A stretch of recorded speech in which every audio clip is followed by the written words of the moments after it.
po bang maraming adik dito sa area nyo? Wala adik dito. Sino adik dito? Walang adik dito. Ang angas mo ah. Gusto mo bang makipagsuntukan? Alam mo bang, mas gusto ko pang makipagsuntukan kaysa mag-almusal. Sabi ka naman mo, Xavier, ano to? Lion order mo tapos ipapadaan mo sa EDSA? Di ka ba karmahin yan? Guys, sikat pala ako dito sa India, punyeta, nahihiya ako.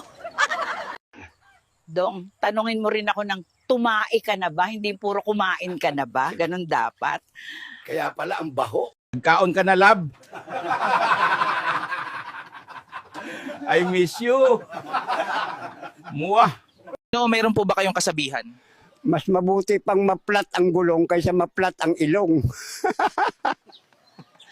Aho ng utot mo! Di ako. Di naman, Mare, zombie ka na, baliwala na yung utang ko sa'yo. Anong wala na? Hoy, yung utang mo, bayaran mo!